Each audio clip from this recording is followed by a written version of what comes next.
Good afternoon, guys. So right now I'm here at Barangay Maria Clara. In front is actually nag-obra sila sa pumping station, ano, para magbulig buhin sa tubig during the flash flooding. So I think the pump would suck the water from probably overflowing water or ang mga tubig galing sa drainage system and then going out to the sea, which is dira.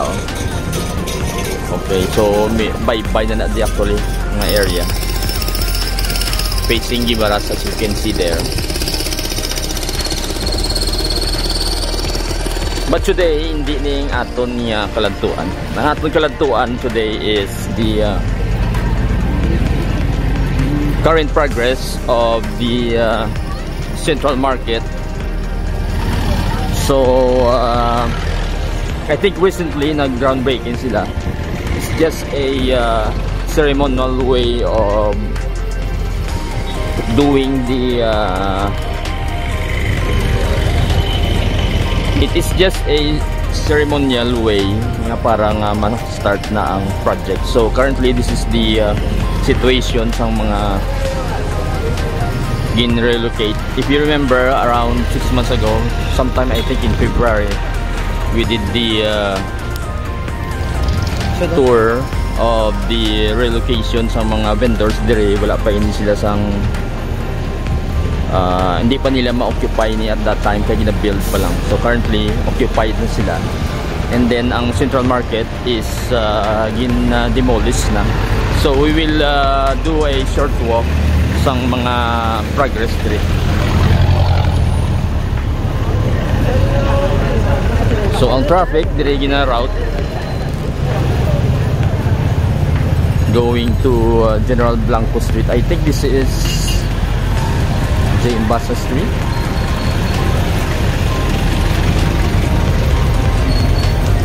So ginapalibot nila ang mga salakyan going this way. So ang ini nga mga stalls dire is I think mga kalaban ng vegetable stalls, as you can see there.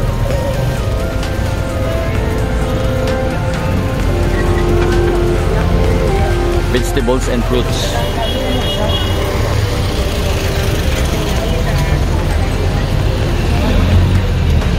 It is I think around 4:30 PM, so matraffic na, no? And then buwi na sa mga students, as you can see there. May gwapa kitang manubaligya dire.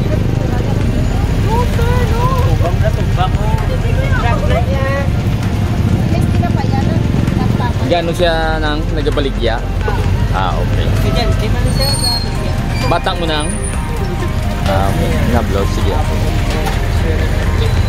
So ma-update na kita dire, guys, ang aton nga Central Market. Progress ang iyang pag-rebuild sa market naton. This is the facade right here. So the iconic Central Market facade. So may traffic, mega traffic sa aton nga taga traffic management, ano. So siya nagabantay. Of course, mayara kita di mga vendors, mga pagkaon, anong sa ini nga side.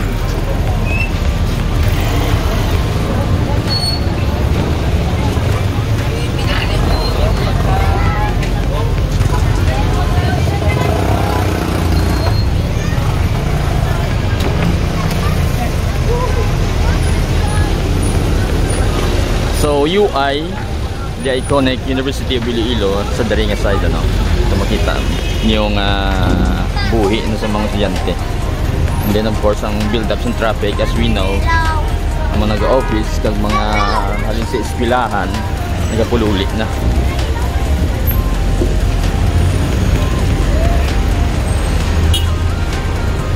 So we will try to check on the stalls nga rin dire. I think this area is partly may mga fish stalls sa ini nga relocation.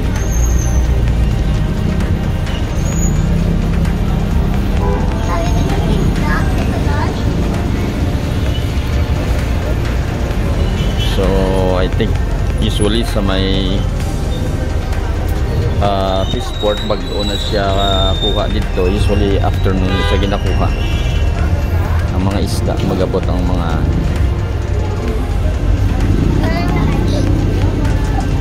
fishing vessels. So muna yung area nga na direct. The iconic Maria Clara ang monument na dire. So 6 months ago nag-video kita about sa sinin nato mo propose na comfort room. So it is this structure right here. So temporary ni siya nga CR.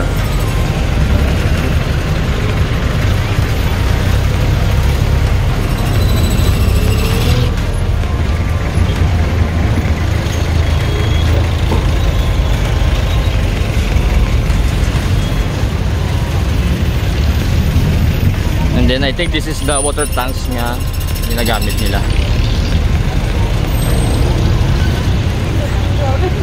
So what I heard nga i-demolish kuno ini ang facade ng main building sa entrance.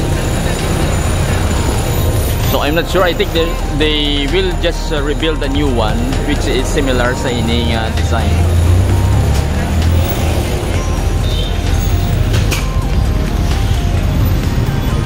So muning I think the zigzag entrance leading to the comfort rooms. So we will just try to walk through a very small alley entering a park.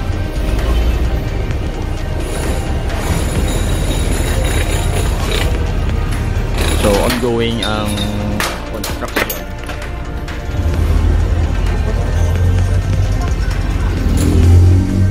I think the Army, Navy, and then ang mga nagapanahi dire can relocate temporarily.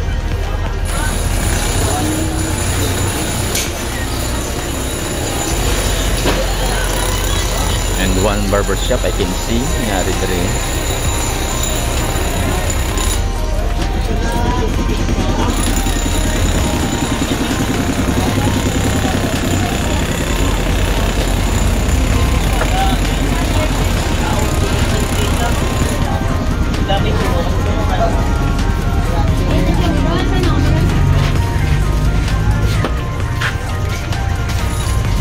So mga nagipanahi no kag mga native products sang una along sa inimang side dire gin relocate. So ari mga native products ng mga shops.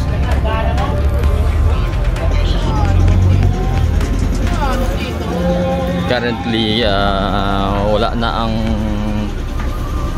all the buildings sang Central Market, wala na actually exist. So totally demolished na gid. Ang facade na lang itong nabilin niya last din na siguro nga i-demolish.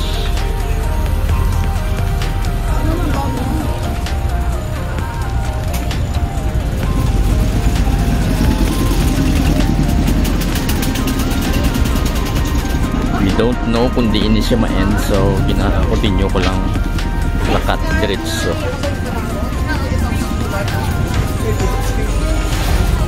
So mostly native products, mga Army, Navy shops yung nagapanahi.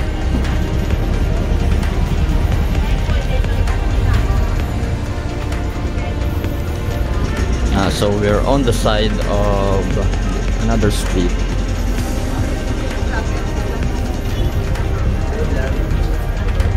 Ano gani na ning street? Aldeguer. Aldeguer. Ah yes, I remember Aldeguer nagla ini. So nag-turn kita sa Aldeguer ng side.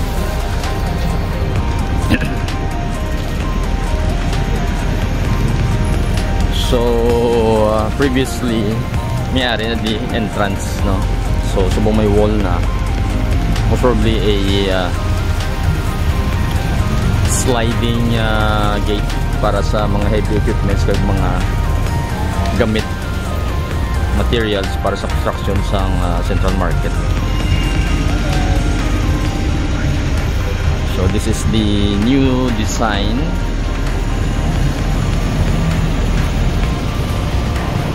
So do ko namin lang, no?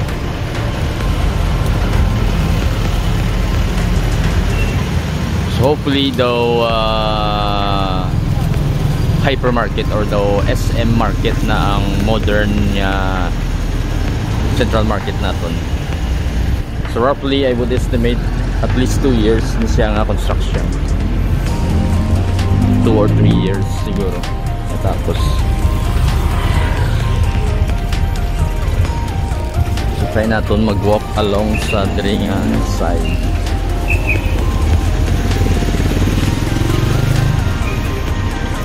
Panahon lang nato nakatubang sang hotel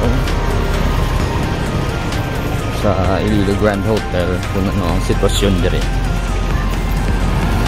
So totally wala sang park.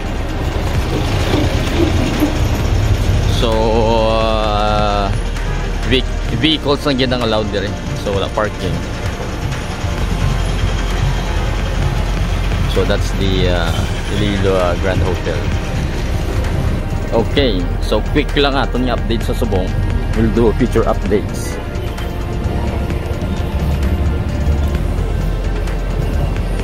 Maybe sa other side naman near the Gaisano sa next naton nga video.